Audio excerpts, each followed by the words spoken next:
Peggy 18.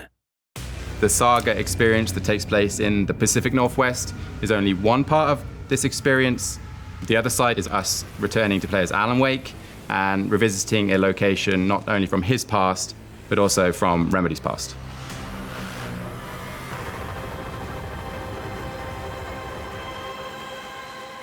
At the end of the first game, Alan Wake dove into Cauldron Lake and ended up in the Nightmare Dimension underneath the lake or connected to the lake. There is a whole world there waiting, and he's been stuck there ever since. It's a nightmare reality based on the person's subconscious. For Alan Wake himself, he's gone back to a place from his past. New York, this fictional version of New York, has a certain magic to it. It's this archetype of a big city. To me, that feels like the right place. He is a writer from New York City. A lot of his books were these gritty, noir, grimy version of New York City. And so we're starting to see this almost replica of his own internal image of New York start to build itself around him.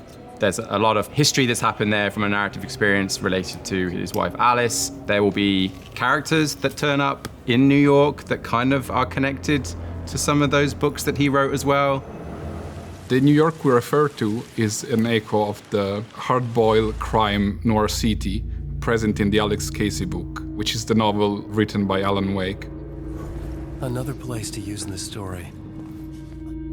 We only used the very old school graffiti from the 70s and the 80s, and we kind of came up with our own version of it, which has a bit of a twist of like horror and nightmare. So we created something that we call nightmare graffiti.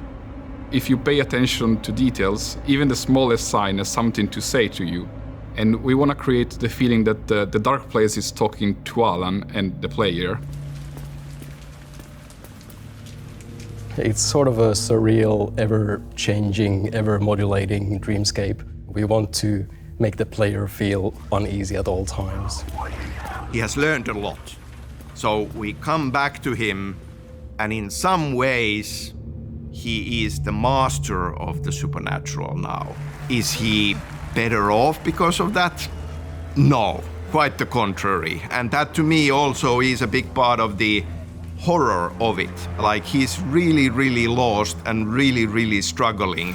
For him, it could be 1 or 1,000 years. He is just in this room with a typewriter, and that's his world at this point. He's just writing and writing and writing and working through a way out, like trying to find an escape through the only tool that he has, which is writing. Saga is fighting for her life while Alan is fighting for his own sanity. It's really about like paranoia, confusion. Will you take the risk of revealing the shadow even if there is a monster hidden behind? In the Pacific Northwest, playing as Saga, I feel there's more of an ebb and flow. Or at least it will feel that way to the player. They'd come back to Saga as a part of the game and feel maybe a little bit of relief. Not to say that the Pacific Northwest doesn't have its own dangers, because we definitely do. To me, Ilkka Villi, the physical actor of Alan Wake, and Matthew Poreda, the voice actor of Alan Wake, that is who Alan Wake is. There was never any question of Alan Wake being portrayed by anyone else. This is how it works. Ilkka will paint a picture, and then he'll send it to me, and then I'll paint a little bit on the picture, and then I send it back to him. There's this kind of collaboration that we do, and it's very rare that you see us in the same place together. It's singular, and it's ours. Did you write these pages, Mr. Wake? I'm trying to remember it. When we were making Alan Wake 1, we always used to say that he's terrified but cool. I don't think that a lot of the coolness is left. He's in deep trouble. There's no escape. You will never escape. You will drown here. You are stuck in a loop. You don't have a clue. You are lost. There's a humanity to him that you're going to see in this game that you didn't get in the first game. There's a depth. We have a great show for you here tonight. Hi, my name is David Harewood, and I'm playing a character called Wallendor in Alan Wake 2. This is my talk show in between with Wallendor. Alan Wake is here.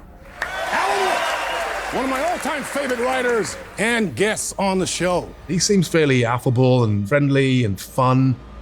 But as the story develops, I think you get an idea that Dor is not quite the person who he seems to be. As an actor and a gamer, it's just really cool to be not just in a video game, but to be in a video game made by who I think are probably some of the best video makers. Their storytelling is fantastic, and some of it's really dark. As a writer, you're always thinking, well, my stuff isn't good enough. Is this, going to actually work? And I think Alan is getting that feedback in a much more tangible and consequential way.